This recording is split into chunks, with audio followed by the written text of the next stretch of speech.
This podcast is sponsored by our SA Rock and Metal fans Facebook page.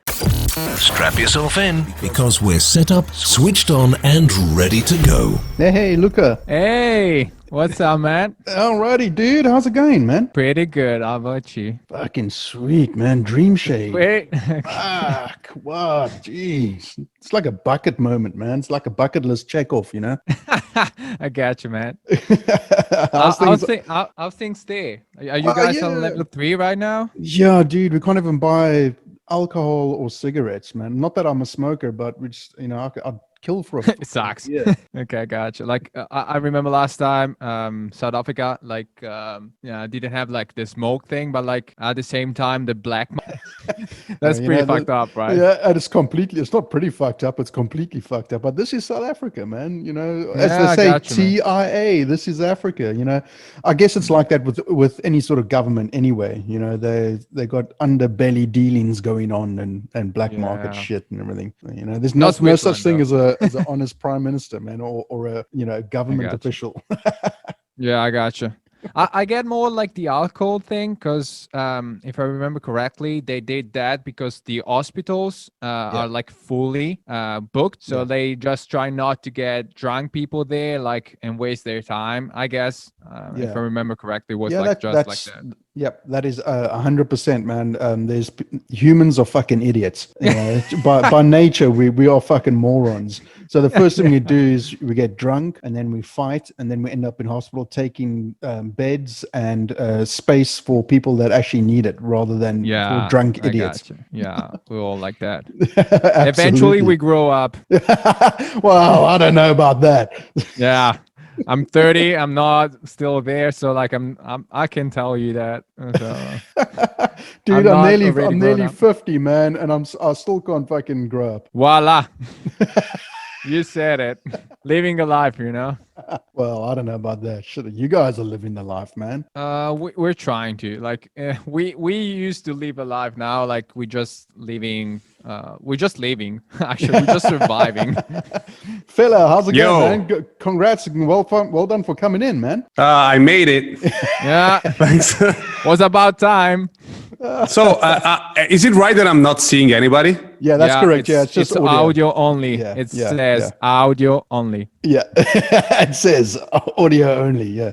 Yes. I thought that you would just record the audio, but we were talking to each other by video, but it's okay. Yeah. Basically, the way that the podcast works is it's just us talking. Then there's images of you guys and 1 or 2 tracks of your music playing in the background. Nothing off the new album, obviously, because I've been told I'm not allowed to do that just yet.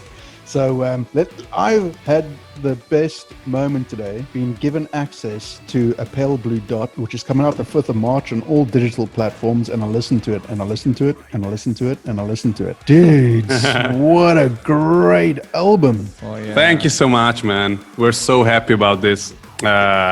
We've been working so hard for this record, and it's crazy that it's so close to its release. So this is your 4th studio album, right? So this is a Pale Blue Dot out, as I said, the 5th of March. You had a collaboration with 2 other artists, Rose Villain and was it John Henry from Darkest Hour? How did that all come about? Is it just like phone him up and say, hey, listen, we're recording a fucking album, I want your vocals or whatever? It's actually a great story behind both of the collaborations, because it's for Rose Villain, I've been wanting to work with her for so many years, because I came to know about her back in 2016, because there is a very big rapper in Italy called Salmo that did a collaboration with her on a very huge song. And then I heard her for the first time there, and I was like stunned. I said, oh my God, I want to do something with her, because she does some pop vibing songs, but it's not only that. Yeah. So when our new drummer came on tour with us for the first time, and we were in Asia. I remember we were actually in China at that time. He was texting her, and he was beside me, and I was like, "Do you really know this girl?" And he said, "Yeah, we had a band together back in LA." Oh, what? And I was like, "Are you fucking kidding me? I've been wanting to work with her for so many years." And then right away he sent her a message about this. So after months, we actually had the right song to ever work on, and we sent it to her, and I already had the part that she would sing, and she was super excited about the song, which I didn't expect because it's a totally different genre. Yeah, but it was crazy. She's got a beautiful voice anyway. So I mean, oh yeah, man, it's wow. crazy, dude. I mean, that must be so Honestly. weird just to see your fucking It drum happened and so texting her. randomly. It's just so weird. And then John Henry, how did that come about? So I've been touring with Darkest Hour for the past 3 years in Wow. Europe Okay. as a fill-in guitar player because Oh, I see. Okay, so that makes sense. Yeah. Then. Right. yeah. So they've been my one of my favorite artists since I was a kid, and he was my biggest inspiration lyrically because I actually started writing lyrics just being inspired by him when I was a young boy. Right. So on the third tour that I was doing with them, I had this song in my Google Drive as a demo, right? So I just felt like, man, this would be the right time to just go and ask him if he want to join this because it's the really the right song. It sounds perfect with him, and it's on environmental change, climate change. Right. So I felt like he would be the perfect guy. I asked him, and he was like, "Okay, yeah, let's do it. We'll find a moment where we can do it." He loved the song. So, but the craziest thing about this is that we ended up recording his vocals on tour in February 2020. Wow. And the place where we recorded it was in Switzerland, and it was the very first venue where I attended a Darkest Hour show when I was a kid in 2007. Jeez. That's the crazy. coincidence in that. That's mad. Yes, and I still can't believe that actually, but it just happened like that. So the album is based on Carl Sagan's book, Pale Blue Dot. And I know that a fellow Swedish band, Nightwish, also based their stuff on environmental space and all that sort of stuff, all those sort of issues. So how much did this influence how the album was going to sound, this book, if at all? Oh, honestly, the book idea and the title idea came after the song were already written. So okay. We were looking for a perfect way to describe our planet seen from afar, right? Right. So from a space perspective, and he just happened to have that perfect title before us. So You thought you'd nick it. There you go. Yeah. yeah, no, it's not like that. I mean, me being a fan of him, I presented the idea and the whole concept to the guys when we were choosing the right title for the record, and they were really excited because he's also a great person and a great scientist, so it just fits great to me. And then we asked the permission to the company that holds his rights, and they were okay with it. So we went on. I mean, it's a great title because it actually, we all know the world in its current state is pretty fucked up. I mean, so I guess it's when I was listening to it, I was like, this is so like uplifting. It's so positive. You got to put a spin on the shit and make it work for everybody, I guess. Yes, hopefully. Well, it made me very happy listening to the album, so I guess it's going to do its job.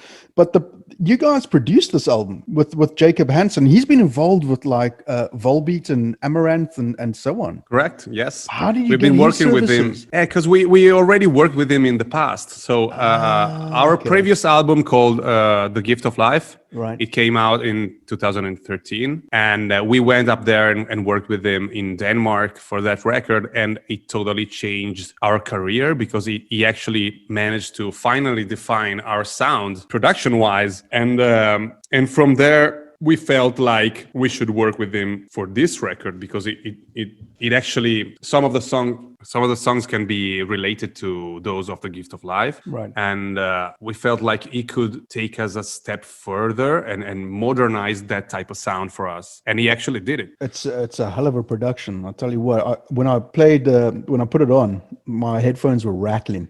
Yes. And that's to me is a very good sign because that's just like, what? And I'm like looking, see, no, it's, everything's on 11. It's all great. And it's like, fucking headphones. You know what? Like that, that is actually the result of the coronavirus. I'm gonna tell you why. No, I'm gonna tell you. Wait, are you telling me I've got coronavirus? No. I'm kidding. I'm kidding. I'm just gonna taking tell the you piss. Yeah, this story because like we were supposed to go to the studio, but coronavirus like actually happened, so the Yeah. borders were closed and we Yeah. couldn't make it anymore, right? Right.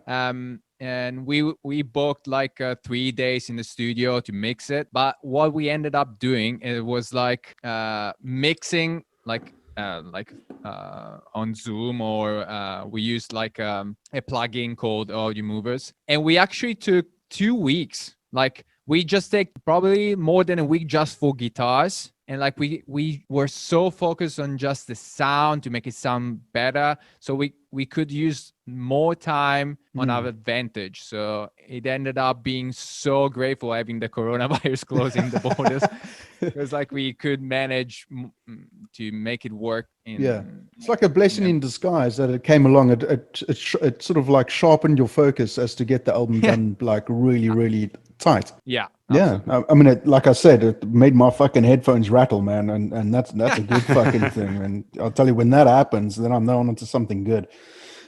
So you guys were signed with several labels, and you moved on from here and there, and then it was in 2016 you signed with Artery Recordings. Are you still with them? No, they don't exist anymore. Oh, so this is interesting now. So what do you guys do? Is it all independent now? Yep. Absolutely. Okay, so what is We the thought process behind that? Because this is interesting now, because I've spoken to artists and their ideals are like, oh, I want to get signed to a big label, and some of them are saying no, like, you know, independence is the way to go, because then you have control over what you do, and there's actually more money for you if you can, you know, get that process right. Right. So I guess like everyone's dreams are like having the big record label, but like nowadays, I guess the record labels don't actually give you that kind of money or just that kind of freedom to do whatever you want. So like we tried actually at first to get a label, but like everything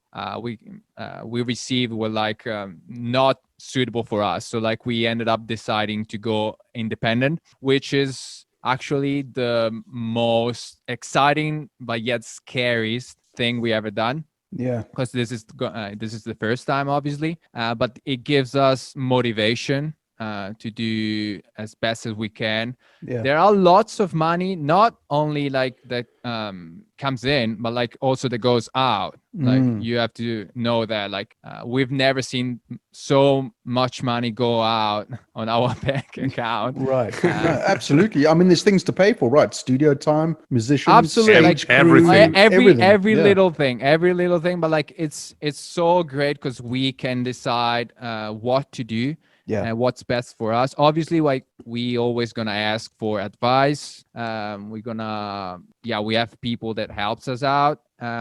But yeah, we can decide whether it's the right time to release a single or not without even asking someone and like waiting and maybe receiving and like a negative answer. So it's our project. We know our baby, and we know how to feed him. You see, I can relate to this because I've spoken to an artist out of New York, Ryder, and I said to him, you know, exactly the same question. You know, is the dream to be signed to a label? And he was like, he shopped around, and the first thing they said to him was, show me the numbers. And he was like, well, what numbers are those? How many Facebook followers you have, your Instagram number? And I said, but what's that got to do with anything? Absolutely. That's what we received. Like it's a business model that is so defunct and stupid. Yeah. Labels. It actually makes sense somehow though, because you know, we've always released anything, every project that we had being signed to a label, whether it being big or medium. So this is the first time for us going alone. But when you shop a record, of course they're going to ask you the numbers, because that makes the process, if you have a huge following already, that makes the process way less costly, right? So for the label itself, if you already have an audience, they are going to sell your record to the audience. Yeah. They don't need to build it from scratch, right? It's a double-edged sword, though, isn't it, fella? Because it is. It could be like, well, I've got 3,000 followers on Instagram, and I know I can go out and buy 10,000 with $20 right now. Yeah. You know, so it's a false sort of thing, really. Yeah.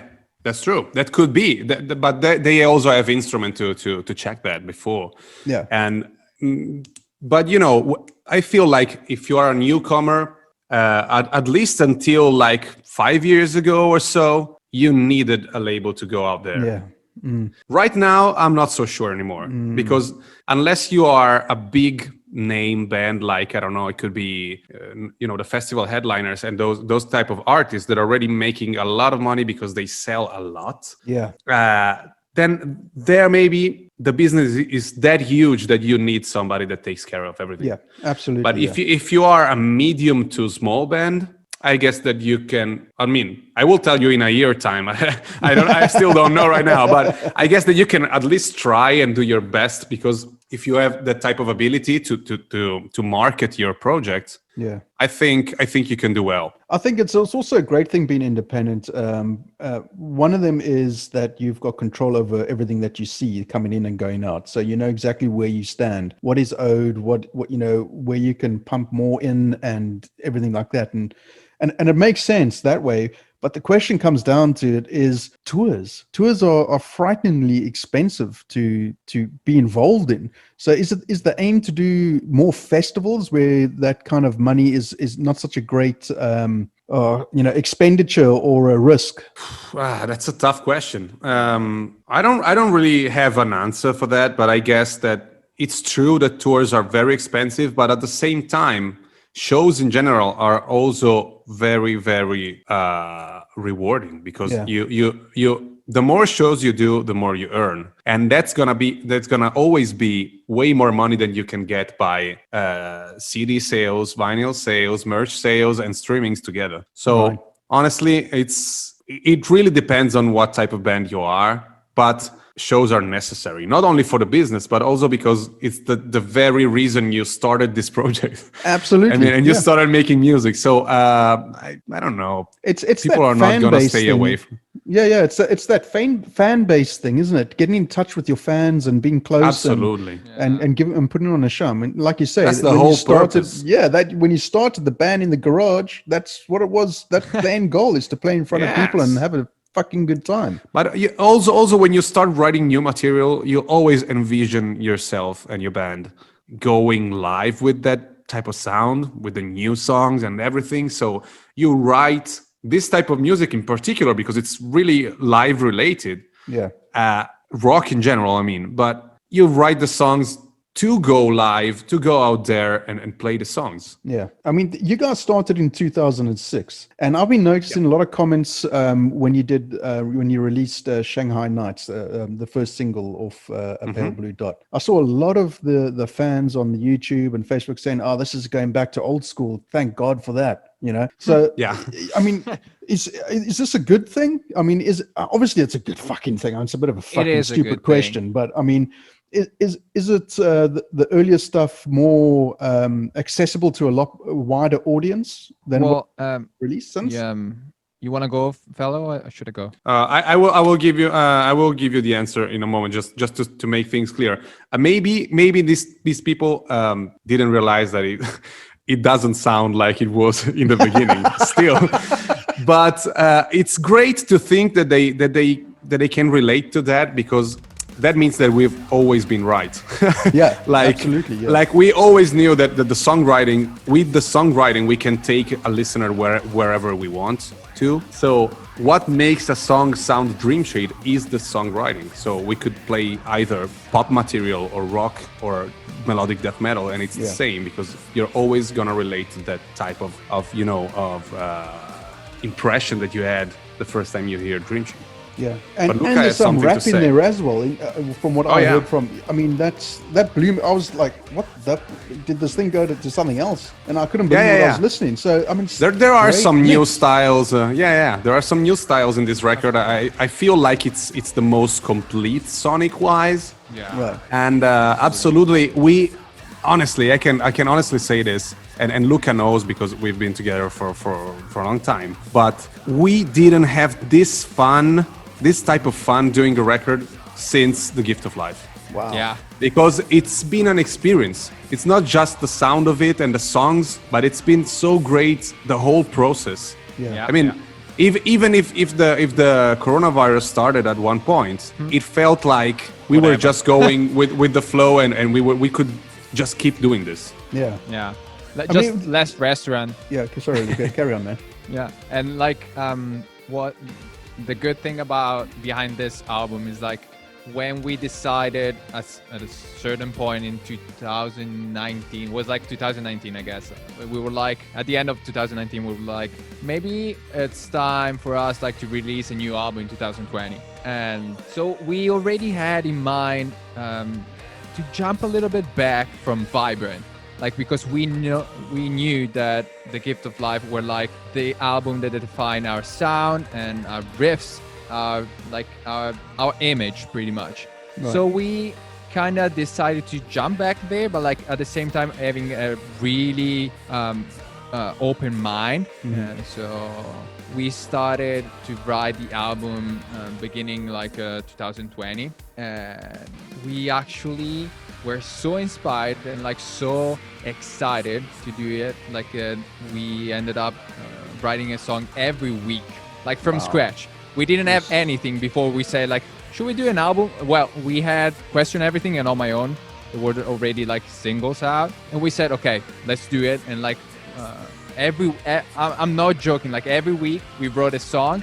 Obviously like I would say 80% of them stayed right as we wrote it. The other 20% we had to work around it, like around them. So Yeah, but refining it was them a bit, so fun, and we had the right amount of time to finish everything, like synths, vocals, like right on time for the studio, and then the studio got canceled, and we were like, okay, let's take advantage of this. But yeah, so replying to your first answer is like, yes, it is a good thing because we decided to bring to get all our fans back with us, like just give them like what they experienced with The Gift of Life in a really modern and new way. So What element did Francesco bring to the band and the recording process? Rose Villain.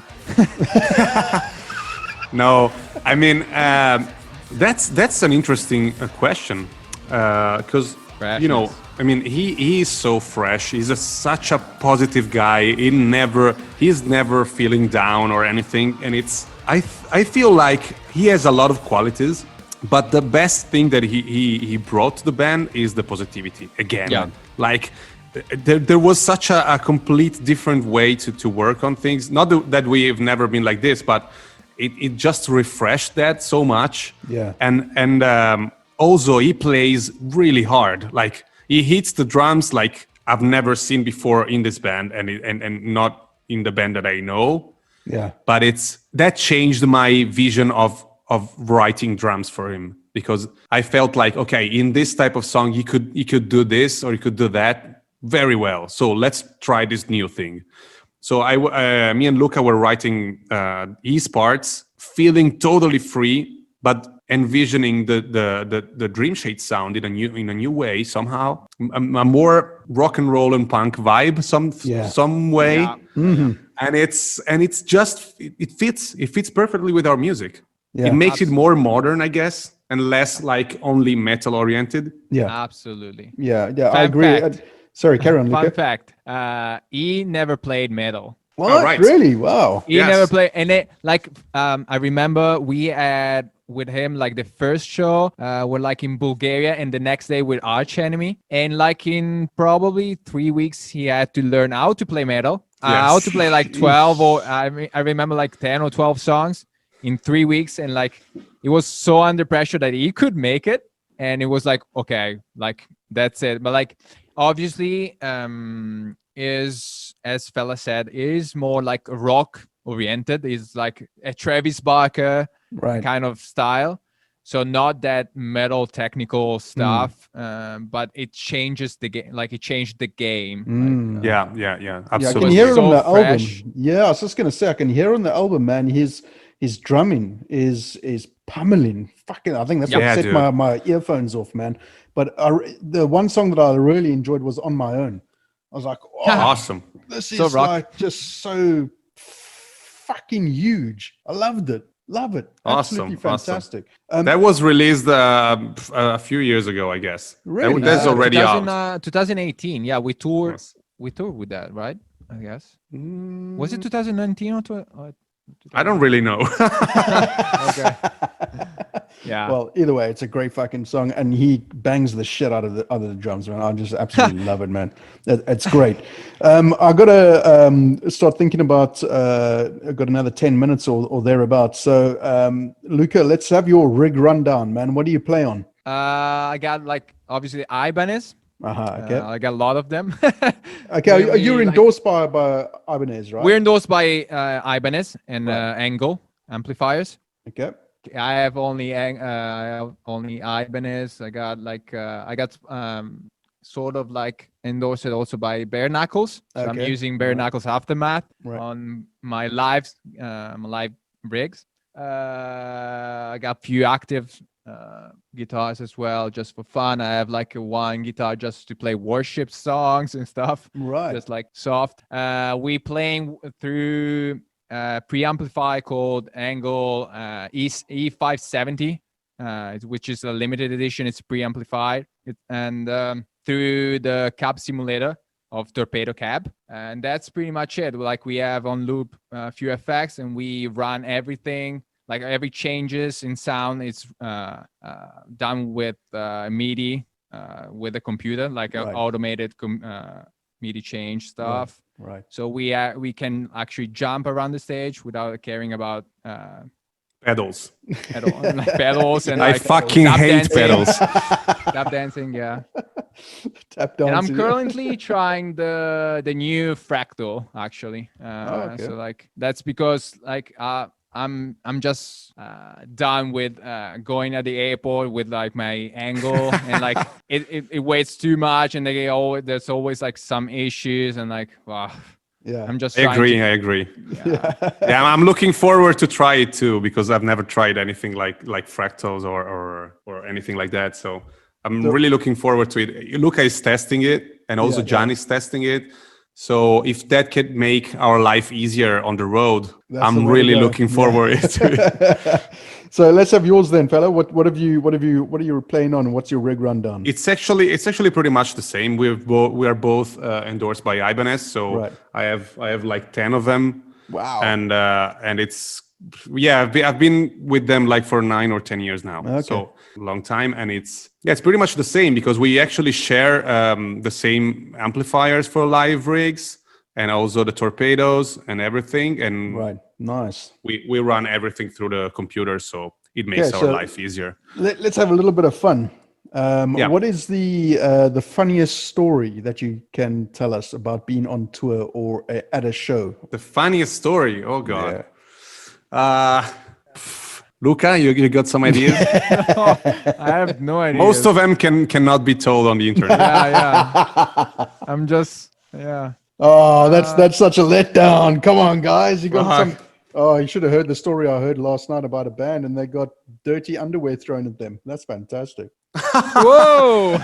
Awesome. That never happened to me though. No, actually, I have funny stories.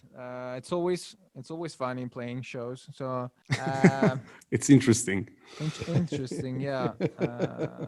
You mean like doing playing shows or like? Oh, dude, Touring. it can be touring, it can be at a show, it can be things that. Okay, led up I to a have show. one. I have one go for it. incredible story. So we were touring the Vibrant tour back in 2017, and this time we were just arriving in the UK. So with the ferry from France, we had this very scrappy, shitty van from Italy, and we did the whole tour up there, or something, and then we arrived with the ferry in the UK soil. On the UK soil, and then tried to go to the first show that was in Manchester, I guess. Yeah, it was Manchester or Birmingham or something like that. And then all of a sudden, Kevin turns to me and he looks me in the eye and he was like, "We got some problems here." And I was like, "Okay, what's that?" And he told me he started to push the pedal to the maximum, and it didn't work. No, not So it wasn't accelerating, and then he told me like with the lowest voice possible. He was like, "Okay, we're fucked. We didn't even reach the first show of the tour, and we're already fucked." So he had me. It was 7 p.m. So everything was closing down in the UK, and I had to find on the internet this, mechanic in a very small village, like with, I don't know, 20 houses only. It was a very small village. We drove in there like going at 5 kilometers per hour, like super slow. We made it just on time before they were closing, and then this guy looked at us and he was like, I don't have another van for you, so how would you continue this tour? Yeah. And we had the show the day after, so we had to continue because it was like it was still like 10 shows to go. Yeah. Oof. And they were all back to back, so we needed something that worked.